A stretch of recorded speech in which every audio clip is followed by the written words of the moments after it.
Γεια σας. Θα ήθελα παρακαλώ λίγο την προσοχή σας. Φίλες και φίλοι του Κυριάκου, υποστηρικτές του, κυρίες και κύριοι, καλησπέρα σας. Ξέρετε, ενθουσιάστηκα και εγώ που σας είδα όλους τόσους μαζεμένους. Είναι πάρα πολύ ωραίο το θέαμα. Ο Κυριάκος πραγματικά πρέπει να είναι πολύ χαρούμενος και ικανοποιημένος με την παρουσία σας εδώ. Όμως εγώ θα σας πω έναν λόγο για τον οποίο πρέπει εσείς να είστε χαρούμενοι απόψε. Είναι πολύ απλά γιατί έχετε βρει τον ιδανικό υποψήφιο.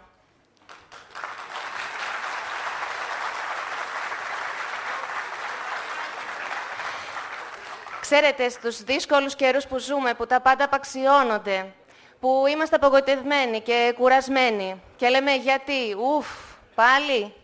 Ναι, κι όμως υπάρχει ο Κυριάκος που για να μας κάνει την Κυριακή 25 Μαΐου να πάμε στην κάλπη.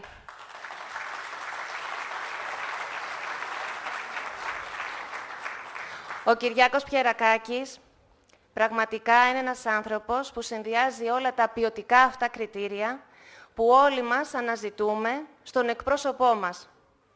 Και δι' εκπρόσωπό μας στην Ευρωβουλή, που χρειάζεται κάποιος να έχει γνώση, σκέψη και σχέδιο, ικανότητα, αλλά και αγάπη. Αγάπη για τον συνάνθρωπο, αγάπη και αλληλεγγύη για όλες τις χώρες της Ενωμένης Ευρώπης. Κάτι που έχει χαθεί στις μέρες μας και κάτι που σε όλους και κυρίως σε εμάς τους Έλληνες μας λείπει και θέλουμε να το διεκδικήσουμε. Ο Κυριάκος είναι πολύ νέος, όμως έχει καταφέρει αρκετά. Έχει σοβαρότατες σπουδές, σπουδές που φαντάζουν για πολλούς όνειρο. Έχει διαπρέψει στα καλύτερα πανεπιστήμια του κόσμου. Ξεκινώντας από το δικό μας το Πανεπιστήμιο Αθηνών, έχει πάει MIT, Harvard, Οξφόρδη τώρα. Έχει καταφέρει αρκετά σε κοινωνικό και πολιτικό επίπεδο. Το όνομά του είναι συνυφασμένο με την καινοτομία, διδάσκει την καινοτομία και ενδεχομένως ζει την καινοτομία. Σε πολιτικό επίπεδο είναι μέλος του Πολιτικού Συμβουλίου του ΠΑΣΟΚ. Μόλις 30 χρονών. Πρώτα έγινε η αλλαγή και μετά γεννήθηκε ο Κυριάκος.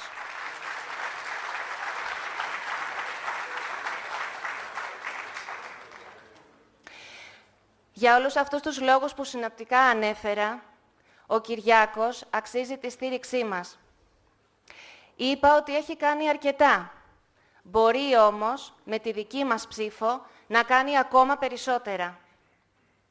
Κλείνοντας, θα ήθελα ένα σχόλιο να κάνω αναφορικά με την ελιά, με το σύμβολο της Δημοκρατικής Παράταξης, με την οποία ο Κυριάκος κατέρχεται σε αυτές τις ευρωεκλογές. Πολλοί μιλάνε για λαδιά, πολλοί μιλάνε ότι λαδώσαμε. Όμως εγώ θα σας πω ότι η ελιά είναι το σύμβολο του καλού καγαθού. Γι' αυτό και εύχομαι ολόψυχα στον Κυριάκο, με το πέρας αυτών των εκλογών και με τη θητεία του και τη δουλειά που θα αναλάβει εκεί στην Ευρωβουλή, ένας κόκκινος, ένα στεφάνι από ελιά, να είναι στο κεφάλι του, σύμβολο του πετυχημένου και πρωταθλητή. Θα ήθελα λοιπόν να καλέσω τον φίλο και εκλεκτό Κυριάκο Πιερακάκη να σας αναλύσει τα όσα θέλετε να ακούσετε, να μάθετε, διψάτε να τον ακούσετε και μετά να μεταφέρετε στους γύρω σας. Ευχαριστώ πολύ. Κυριάκο, έλα.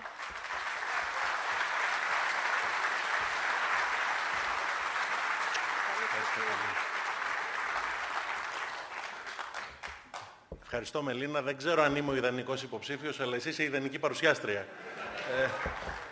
Η Μελίνα Κατσομίτη είναι υποψήφια δημοτική σύμβουλο στο Δήμο Γλυφάδας. Καλή φίλη και τη στηρίζουμε. Σας ευχαριστώ όλους για την απόψινή σας παρουσία, η οποία είναι ιδιαίτερα τιμητική για εμένα. Στο κοινό αυτό βλέπω πρόσωπα από το σύνολο των παραστάσεων και των εμπειριών της ζωής μου, της δικιάς μου και της οικογένειάς μου. Και αυτό είναι ακραία συγκινητικό. Βλέπω δασκάλους μου, βλέπω φίλους μου, παλιούς και νέους. βλέπω την οικογένειά μου, βλέπω πολλούς συμμαθητές και συμφοιτητές, συντρόφους και αυτό είναι πάρα πολύ τιμητικό και σας ευχαριστώ πάρα πολύ γι' αυτό.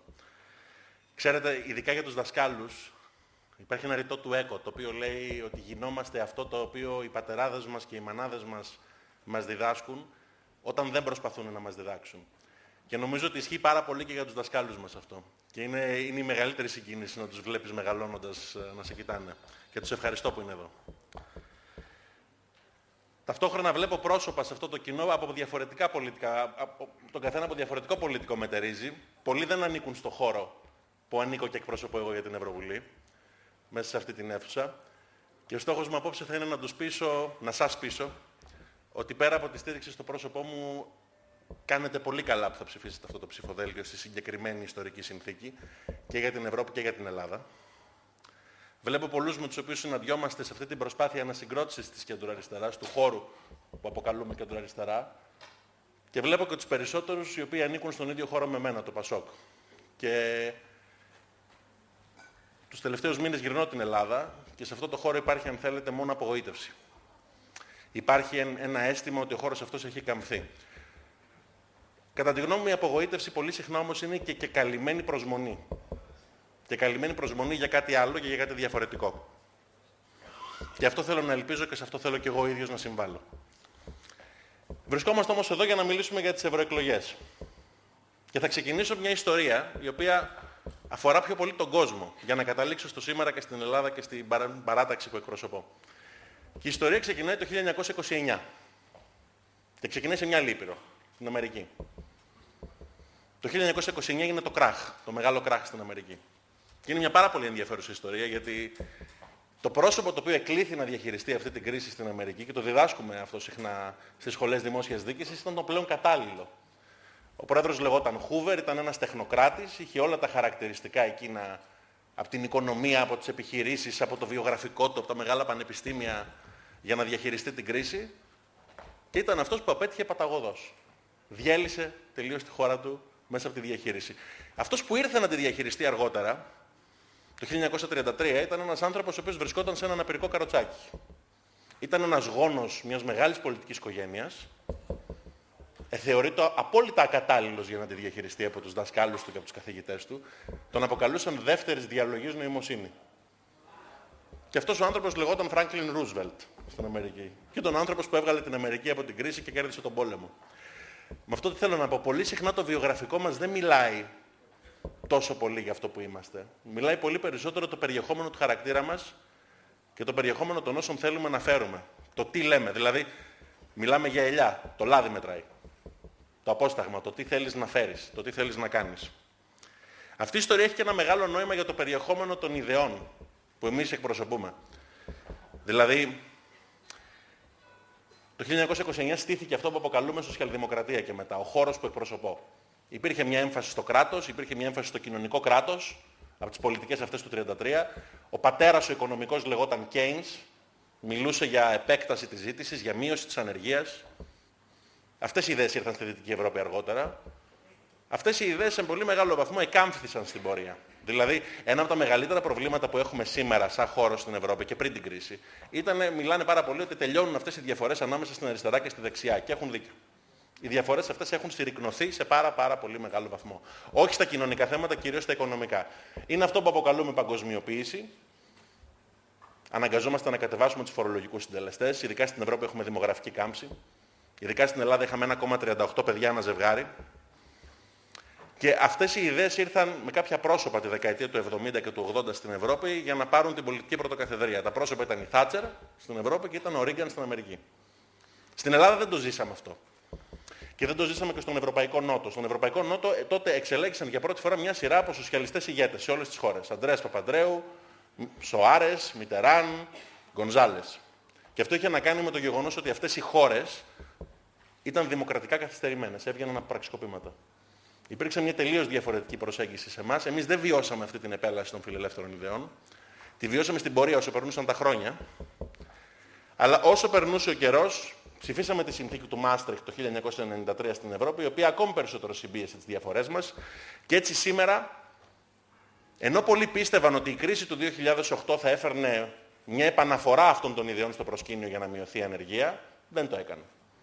Το έκανε εν μέρει στην Αμερική, με τον Ομπάμα, το έκανε εν μέρει στην Ιαπωνία, να σας πω ένα άλλο παράδειγμα. Στην Ευρώπη δεν το έκανε. Στην Ευρώπη όταν η Ελλάδα μπήκε στην ύφεση το 2010, συνάντησε απέναντί της συγκεκριμένα πρόσωπα. Τη Μέρκελ, τον Σαρκοζή, τον Γιούνκερ που διεκδικεί την Προεδρία σήμερα. Συνάντησε παντού συντηρητικές παρατάξεις και μια λογική λιτότητας και ύφεσης η οποία τη βύθισε σε αυτό το 25%. Τη βύθισε στο δικό της κράχ. Αν είχαμε μια άλλη Ευρώπη το 2010, με άλλους ηγέτες και άλλους συσχετισμούς, δεν θα είχε βυθιστεί η Ελλάδα ποτέ σε αυτή την ύφεση, δεν θα υπήρχαν 1,5 εκατομμύριο άνεργοι. Αυτό είναι λοιπόν το μεγάλο ερώτημα αυτών των ευρωεκλογών. Το μεγάλο ερώτημα για την Ελλάδα αντανακλάται σε αυτόν τον αριθμό. 1,5 εκατομμύριο. Το μεγάλο ερώτημα επίσης αντανακλάται στο γεγονός ότι υπάρχουν πολλά πρόσωπα εκτός των δικτύων κοινωνικής συνοχής της χώρας. Συνολικά στην Ήπειρο έχουμε 27 εκατομμύρια ανέργους. Η Ευρώπη είναι μια γερασμένη και όχι μια γυραιά Ήπειρος. Γερνάμε πολύ και δεν μπορούμε να συντηρήσουμε το κεκτημένο. Όταν ζούσα στην Αμερική, για πρώτη φορά κατάλαβα ότι υπάρχει μια κοινή ταυτότητα στον Ευρωπαίο. Δεν το πίστευα παλιότερα. Πίστευα ότι είναι ένα κατασκεύασμα των ελίτ, θετικό κατασκεύασμα των ελίτ φυσικά, γιατί για μας η Ευρωπαϊκή Ένωση μας προσέφερε πάρα πολλά, αλλά δεν υπάρχει μια ενιαία ευρωπαϊκή ταυτότητα. Για πρώτη φορά το αντιλήφθηκα στην Αμερική ότι ενδεχομένως και να υπάρχει, γιατί είχαμε μια μεγάλη διαφορά με τους Αμερικανούς. Η μεγάλη διαφορά ήταν ότι στην Αμερική οι φιλοδοξίες σου δεν έχουν ταβάνι, αλλά και η αποτυχία σου δεν έχει πάτο. Ότι μπορείς δηλαδή όσο ανεβαίνεις να κατακριμνιστείς. Στην Ευρώπη υπάρχει μια κοινωνική κουλτούρα που αντανακλάται στα εθνικά συστήματα υγείας των χωρών της Κεντρικής Ευρώπης, των Σκανδιναβικών, της δικιάς μας. Και αυτό κάμπτεται όσο περνάνε τα χρόνια. Κάμπτεται πάρα πολύ. Το ζήτημα για μας είναι να το ξαναχτίσουμε. Γιατί για μας τους καινούριους νομίζω ότι το απόλυτο ζητούμενο δεν είναι να λέμε ότι ερχόμαστε σαν φορείς νέων πολιτικών ιδεών, περιφέροντας, αν θέλετε, την νεότητα του προσώπου μας. Πρέπει να έρθουμε ως φορείς παλαιών αξιών, οι οποίες εκφράζονται απλά με νέες θέσεις. Αυτό είναι το ζητούμενο. Ειδικά για την Ελλάδα, το ζητούμενο για να προχωρήσουμε αφορά μια πάρα πολύ σκληρή αυτοκριτική που πρέπει να γίνει. Πάρα πολύ σκληρή. Και δεν την έχουμε κάνει σωστά. Κάναμε κάποια λάθη σε αυτή την αυτοκριτική. Λάθη εθνικά και για το χώρο μου λάθη παραταξιακά. Και θέλω να μιλήσω για αυτά. Ακόμη και αν είναι 13 μέρες πριν τις εκλογές. 12. Η αποτίμηση ξεκινάει το 1974, μεταπολίτευση. Πολλοί τη χαρακτήρισαν φούσκα. Δεν πιστεύω ότι η μεταπολίτευση ήταν φούσκα. Πιστεύω ότι ήταν η καλύτερη περίοδος στην ιστορία της χώρας και ήταν μια περίοδος που επέτρεψε σε μένα, στη γενιά μου, να σπουδάσουμε και να βλέπουμε συνεχώς τη χώρα μας να προοδεύει γύρω μας. Έγιναν πολλά λάθη τη μεταπολίτευση, σαφέστατα. Θα σας έλεγα το πιο σχηματικό, ότι στην Ελλάδα μπήκαν 10 σχέδια Marshall από το 1981 και μετά, που μπήκαμε στην ΕΟΚ. 4,5% του ΑΕΠ ετησίως. Δαπανήθηκαν σωστά? Όχι. Δαπανήθηκαν σε πολύ καλές υποδομές, σε πάρα πολύ καλές επενδύσεις, έγιναν πάρα πολλά καλά στη χώρα, αλλά όχι τόσο όσα έπρεπε. Υπήρξε μια ασύμμετρη έμφαση στην κατανάλωση. Η Ελλάδα έμαθε να εισάγει γερμανικές εντυχιζόμενες κουζίνες και να μην εξάγει τα προϊόντα της όσο έπρεπε. Αυτό ήταν το στίγμα της. Και αυτό είναι που πρέπει να διορθωθεί σήμερα. Διότι τα προβλήματα τα οποία υπήρξαν το 2008, σας διαβεβαιώ, δεν ήταν οικονομικά. Τα οικονομικά προβλήματα ήταν οι αφορμές. Έλλειμμα στον προϋπολογισμό, έλλειμμα στο εξωτερικό ισοζύγιο, αδυναμία ανατροφοδότησης του χρέους. Αυτά όλα είναι αφορμές. Το ζήτημα είναι τι τα δημιούργησε. Κατά τη γνώμη μου, αυτό το οποίο τα δημιούργησε ήταν τα θεσμικά ελλείμματα της χώρας. Προβληματικό πολιτικό σύστημα, προβληματική δικαιοσύνη, προβληματικό κράτος, αυτά τα τρία, και μια ευρύτερη κουλτούρα έλλειψης εμπιστοσύνης. Η έλλειψη εμπιστοσύνης είναι το μεγαλύτερο πρόβλημα της χώρας και δεν μιλάει κανείς γι' αυτό.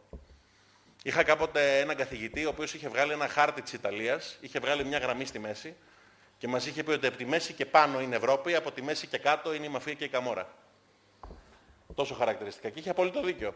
Και προσπάθησε να το επεξηγήσει αυτό το διαφορικό οικονομικής ανάπτυξης που υπήρχε στην Ιταλία, στις δομές, τις κοινωνικές που υπήρχαν μέσα στη χώρα, στις αφορμές ο ένας πολίτης να γνωρίσει τον άλλον, στις αφορμές να χτίσουν σχέσεις εμπιστοσύνης μεταξύ τους και έτσι με τη σειρά τους να χτίσουν καλές επιχειρήσεις, να χτίσουν καλούς θεσμούς, να εμπιστευτούν το πολιτικό σύστημα, να εμπιστευτούν ξανά τη χώρα τους. Η Ελλάδα είναι τελευταία σε όλες τις δημοσκοπήσεις που αποτιμούν την εμπιστοσύνη των πολιτών μεταξύ τους.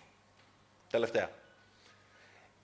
Είναι τελευταία σε ό,τι αφορά επίσης την ταχύτητα απονομής δικαιοσύνης, τελευταία στους δείκτες πολυνομίας και έχει ένα γραφειοκρατικό κράτος.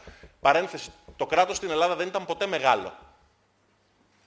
Και αυτό νομίζω ότι αξίζει να το πούμε. Γιατί σαν ποσοστό δαπανών κρατικών επί του ΑΕΠ ήταν ακριβώς στον ευρωπαϊκό μέσο όρο. Το πρόβλημα ήταν η διάρθρωσή του. Είχε υπερβολικές δαπάνες σε κάποιους τομείς, μηδενικές δαπάνες σε κάποιους άλλους. Και δεν μιλήσαμε γι' αυτό, μπήκαμε σε μια ευκολία αντίληψης. Πολύ μεγάλη ευκολία αντίληψης. Όλα αυτά τα χρόνια που χτιζόταν η Ελλάδα, ο πολιτικός φορέας τον οποίο εκπροσωπώ έπαιξε τον καθοριστικότατο ρόλο στο να χτιστεί. Κατά τη γνώμη μου το ισοζύγιο είναι απόλυτα θετικό. Υπάρχουν πολλά λάθη τα οποία έγιναν, πάρα πολλά, αλλά στο ζύγι μετρώ τα θετικά περισσότερο. Αλλά θέλω πολύ να καταγράψω τα αρνητικά ένα-ένα.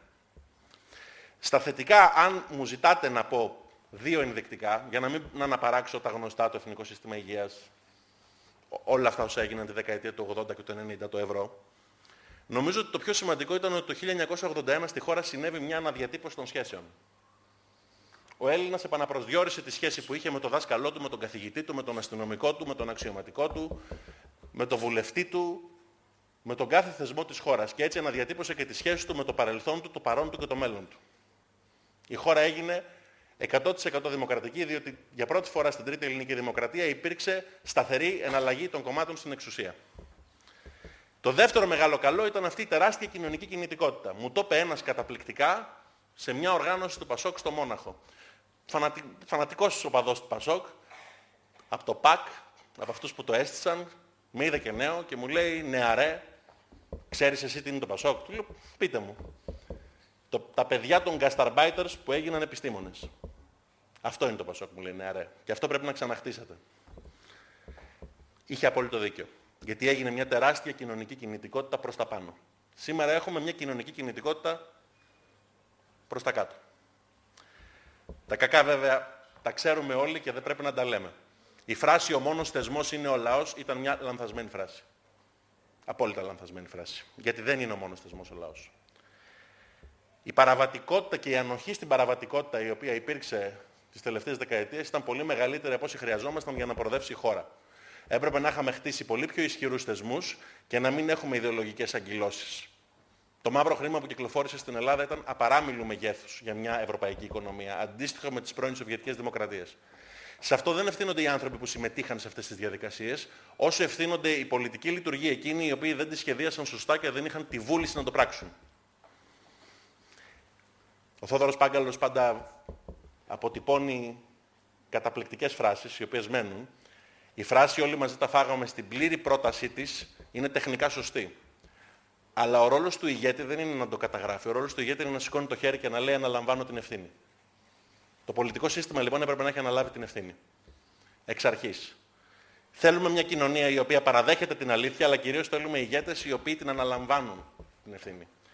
Και ως προς αυτό, νομίζω ότι το μεγαλύτερο πρόβλημα κατά τη διαχείριση της κρίσης από το χώρο μου ήταν το ότι σήκωσε το δάχτυλο στην ελληνική κοινωνία. Πρόσωπα της πρώτης κυβέρνησης έκαναν ένα πάρα πολύ μεγάλο λάθος. Πήγαν σε κάθε κλάδο της ελληνικής κοινωνίας επαγγελματικό, σήκωσαν το δάχτυλο και προσπάθησαν να τους δείξουν που κάνουν οι ίδιοι λάθος.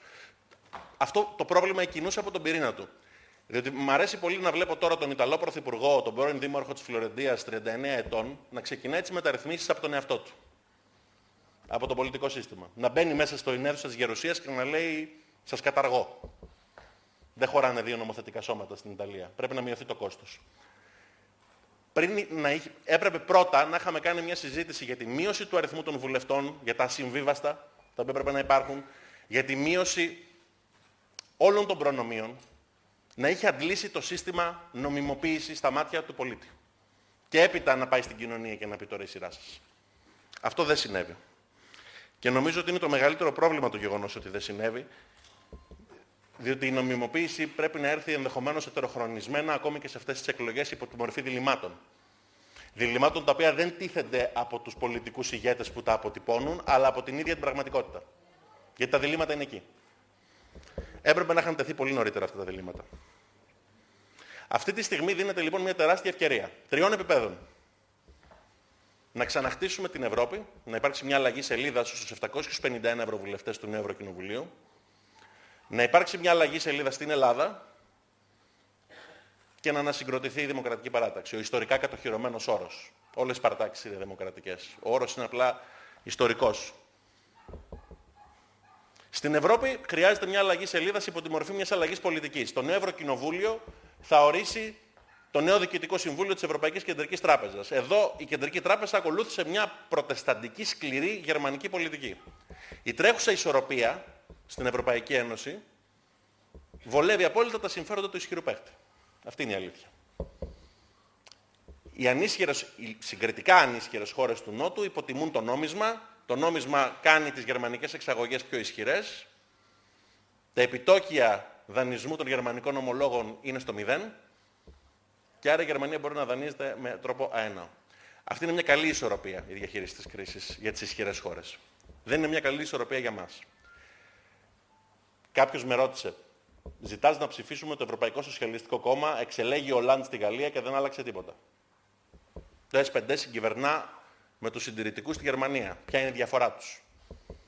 Πολύ συχνά αυτά τα ερωτήματα έχουν δίκιο. Αποτυπώνουν την πραγματικότητα. Δεν άλλαξε τίποτα με την εκλογή του Ολάντ. Το S5 σίγουρα είναι καλύτερο να είναι στην κυβέρνηση από ότι να είναι ο Ρέσλερ ή οι φιλελεύθεροι. Έχει μαλακώσει η στάση. Αλλά στο Ευρωκοινοβούλιο αποφασίζονται άλλα θέματα.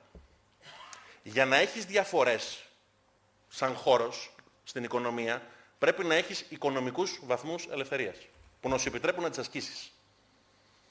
Πώς να είμαστε υπέρ του κοινωνικού κράτους, εμείς σαν κεντροαριστερά, σαν σοσιαλδημοκράτες, σαν σοσιαλιστές, όταν δεν έχουμε φορολογικά έσοδα για να το κάνουμε?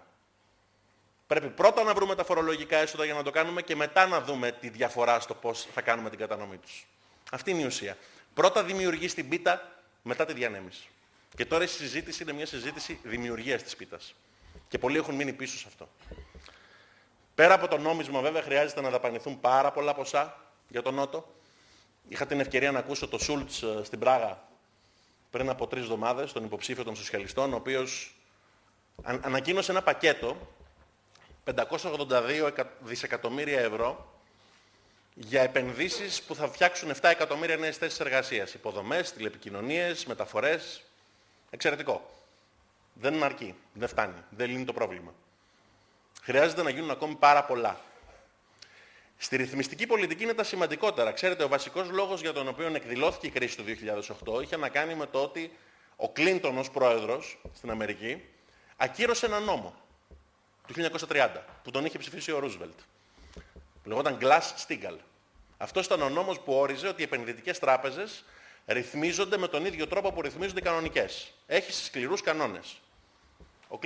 Ο Κλίντον, προοδευτικός πρόεδρος, κατήργησε τους κανόνες. Και έτσι έγινε αυτό το boom, το αρρύθμιστο, στο να δίνονται δάνεια παντού, ακόμη και σε ανθρώπους που δεν είχαν τη δυνατότητα να αγοράσουν, να μπουν στην αγορά κατοικίας στην Αμερική. Δημιουργήθηκε μια φούσκα και αυτή η φούσκα έσκασε και προς τα μας. Και έγινε ένα τσουνάμι. Αυτή τη στιγμή χρειάζεται μια άλλη ρυθμιστική πολιτική η Ευρώπη. Η Ελλάδα δεν αντλεί φορολογικά έσοδα από τις πολυεθνικές που είναι στη χώρα, γίνονται ενδοομιλικές συναλλαγές. Οι πολυεθνικές αυτές φορολογούνται στη Βουλγαρία ή σε άλλες χώρες του εξωτερικού, επειδή έχουν χαμηλότερους φορολογικούς συντελεστές. Ο Σούλτς μιλάει γι' αυτό. Λέει πως αν υπάρξει αλλαγή σελίδα στο Ευρωκοινοβούλιο, θα υπάρξει ρύθμιση και μέριμνα ώστε η φορολόγηση να γίνεται εκεί που υπάρχει κερδοφορία, όσο είναι δυνατό. Αν δεν υπάρξουν αυτές οι κινήσεις, δεν θα μπορέσουμε να μιλάμε για διαφοροποιήσεις στο πολιτικό σύστημα πέρα από όλα αυτά. Η πιο σημαντική συζήτηση είναι στην Ευρώπη. Αλλά όπως μου είπε και το πρωί σε ένα πάνελ στην τηλεόραση ο Καμπουράκης, δεν τα καταλαβαίνουν αυτά στα χωριά. Και έχει δίκιο. Έχει απόλυτο δίκιο. Η δουλειά μας είναι να τα απλοποιήσουμε όσο μπορούμε, αλλά δεν είναι πάντα εύκολο, γιατί η πολυπλοκότητα της παγκοσμιοποίησης, η πολυπλοκότητα των ζητημάτων είναι τερατώδης και πάρα πολύ απομακρυσμένη από το μέσο πολίτη. Πάρα πολύ. Σε καμία χώρα της Ευρώπης κανένας δεν ψηφίζει για την Ευρώπη. Υπάρχει τεράστια εποχή και ο καθένας πάει και διαμαρτύρεται. Ψηφίζει κάποιο κόμμα διαμαρτυρίας, ακροδεξιό συνήθως. Αυτό τώρα είναι καινούριο φαινόμενο. Έχουμε μια άνοδο της ακροδεξιάς σε όλες τις χώρες. Τεράστια. Αν θέλουμε να είμαστε και ειλικρινείς, είναι και ο βασικός λόγος για τον οποίο οι σοσιαλιστές χτυπάμε την πρωτιά στο Ευρωκοινοβούλιο. Είναι επειδή έχει καταρρεύσει η δεξιά λόγω της διαρροής προς την ακροδεξιά. Αλλά αν γίνει, θα είναι πάρα πολύ σημαντικό και για την Ελλάδα και για το πρόβλημα και για το ελληνικό εθνικό συμφέρον. Γι' αυτό και πρέπει να το κάνουμε. Στην Ελλάδα χρειαζόμαστε κάτι άλλο, γιατί δεν μπορούμε να βασιστούμε στο ότι θα πετύχει μια αλλαγή σελίδας, γιατί μπορεί και να μην πετύχει. Η λογοδοσία που θα έχουμε απέναντι σε 1,5 εκατομμύριο ανέργους και σε όσους υποαπασχολούνται, ποια θα είναι? Ότι δεν καταφέραμε να αλλάξουμε το συσχετισμό στο Στρασβούργο και στις Βρυξέλλες. Πρέπει να υπάρξει άμεση λύση σε άμεσα προβλήματα που πονάνε. Χρειάζεται μια αλλαγή μοντέλου. Αυτή είναι η ουσία.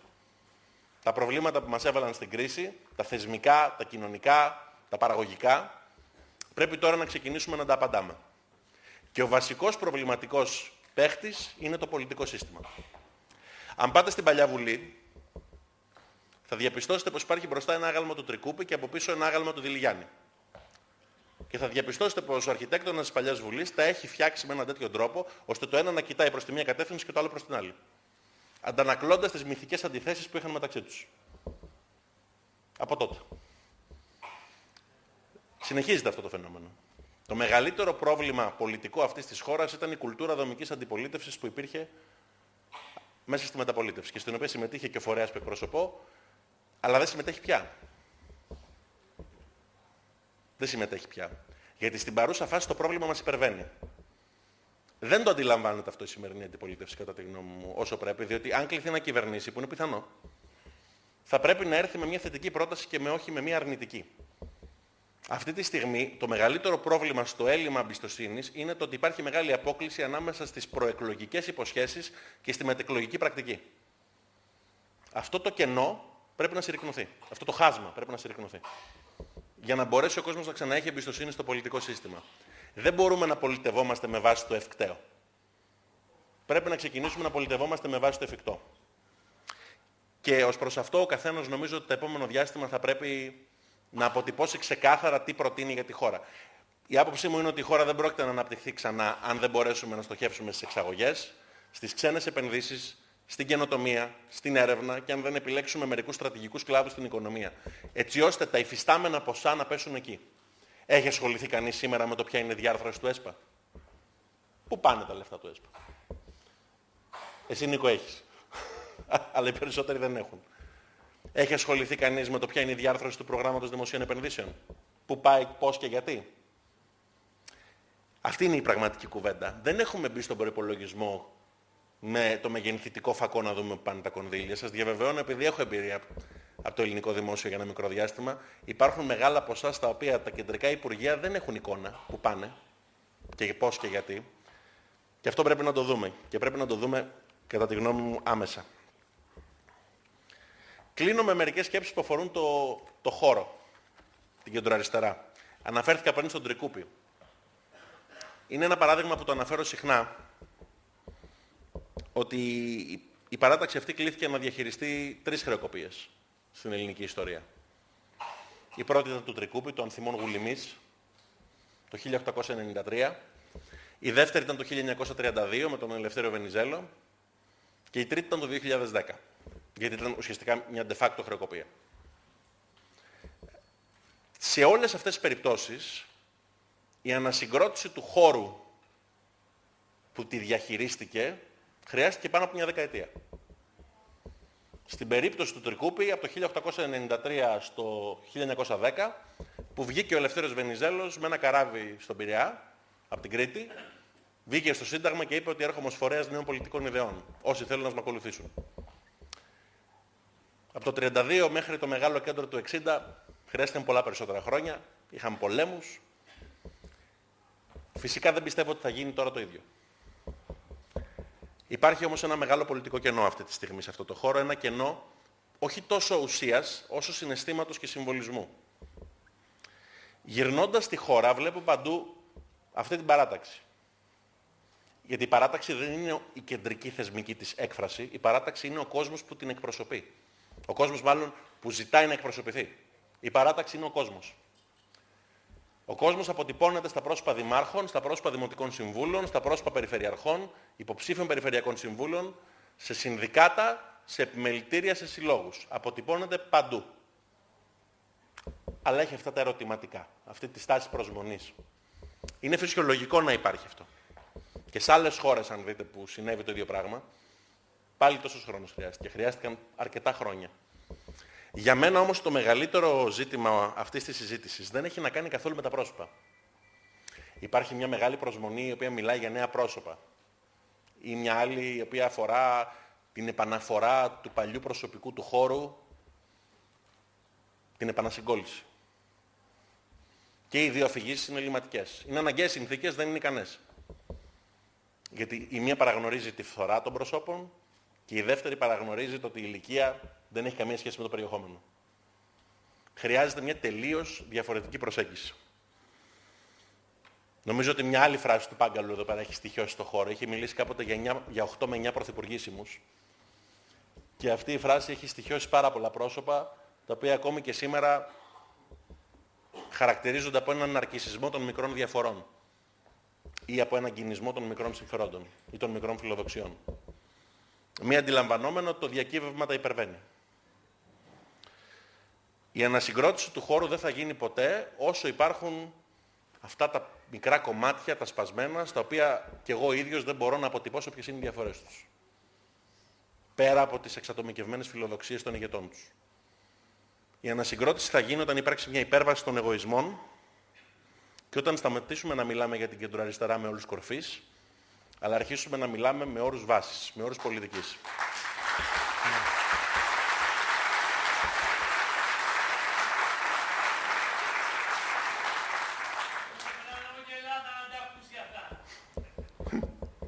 Σε ευχαριστώ, Δημάκη, αλλά νομίζω ότι το πιο σημαντικό είναι να τα κάνουμε παρά να τα ακούσουμε.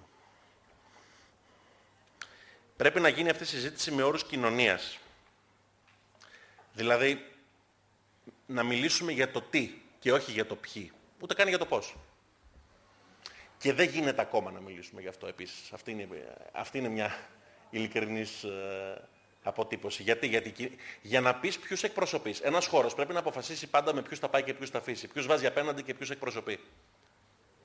Αυτό δεν ήταν δυνατό να γίνει όχι μόνο τώρα με την κρίση και πριν. Ήταν ασαφές το πολιτικό περιβάλλον μετά το Μάστριχτ. Άτομα όλων των κοινωνικών εντός εισαγωγικών κατηγοριών, όλων των αναφορών μπορούσαν να ψηφίσουν το οποιοδήποτε κόμμα. Δεν σημαίνει αυτό στη Γερμανία, δεν συμβαίνει στην Αμερική. Υπάρχουν διαφορετικές αντιλήψεις περί κοινωνικών συμφερόντων. Υπάρχει διαφορετική, για να το πω θεωρητικά, πολιτική κοινωνιολογία. Εδώ πέρα ήμασταν λίγο στο μίξερ και τώρα με το μνημόνιο μπήκαμε και με την ύφεση ακόμη χειρότερα στο μίξερ. Κοινωνικά στρώματα έχουν κατακριμνιστεί και κάποια αργά αναδύονται. Για να μπορέσεις να αποφασίσεις με ποιους θα πας και ποιους θα αφήσεις, πρέπει να ξέρεις ποια είναι η κοινωνία αναφοράς σου. Και αυτή τη στιγμή το πρώτο ζήτημα είναι να τη χτίσεις την κοινωνία αναφοράς σου. Πρέπει να κάνεις μια καλή ακτινογραφία της. Σε όλη την Ελλάδα ο κόσμος ο οποίος στηρίζει αυτό το χώρο δεν το κάνει με όλη του την καρδιά. Και δεν το κάνει με όλη του την καρδιά επειδή τους μιλάει περισσότερο το συναίσθημα, η ιστορική αναφορά, το παρελθόν, τα πρόσωπα, ο ιδρυτής του και μια σκέψη από παλιά. Γιατί το σήμερα δεν μπορεί να εμπνεύσει. Είναι πάρα πολύ δύσκολο να εμπνεύσει. Είναι άδικο και για αυτούς που έχουν κληθεί να το διαχειριστούν. Είναι πολύ άδικο. Γιατί δεν το θέλουν. Αλλά μερικές φορές τα γεγονότα, όπως έλεγε κάποιος, είναι πολύ επίμονα πράγματα. Και είναι πολύ δύσκολο να τα υπερβείς. Χρειάζεται να ανοίξει πάλι λοιπόν αυτή η συζήτηση, βήμα-βήμα, να έχουμε υπομονή, να ξέρουμε ότι είναι αγώνας μαραθώνιος και όχι αγώνας 100 μέτρων και να μιλήσουμε για το τι. Και κλείνω με μια σκέψη. Το 2008, τον Νοέμβρη, θυμάμαι χαρακτηριστικά μια μέρα, μια Τρίτη, ήμουν φοιτητής στη Βοστόνη και περπάταγα στους δρόμους της Βοστόνης και έβλεπα γύρω μου άτομα να κλαίνε. Ήταν η μέρα που είχε εκλεγεί ο Ομπάμα στην Αμερική. Και έβλεπα μαύρους, λευκούς, δάκρυα στο πρόσωπό τους, παντού. Και προσπαθούσα να σκεφτώ αν εγώ το έχω ζήσει αυτό στη χώρα μου. Εγώ δεν το έζησα. Οι παλιότεροι ίσως το ζήσατε. Είμαι βέβαιος ότι το ζήσατε. Εγώ γεννήθηκα το 1983, δεν έχω ζήσει αυτό το συναίσθημα και αυτή την επανοριοθέτηση των συντεταγμένων της κοινωνίας. Νομίζω ότι το ζήτημα για όλους εμάς δεν είναι απλώς να διαχειριστούμε το πολιτικό σύστημα, να μιλήσουμε τεχνοκρατικά, να κάνουμε μια διαχείριση και να κάνουμε 2-3 καλύτερα πράγματα. Είναι και αυτό. Αλλά το μεγάλο ζητούμενο, το μεγάλο ζήτημα για τη γενιά μου, το μεγάλο ερώτημά της, είναι να μπορέσει να εμπνεύσει ξανά την κοινωνία για να την κινητοποιήσει. Αυτό είναι το ζητούμενο για εμάς. Και αυτό θα κάνουμε. Σας ευχαριστώ.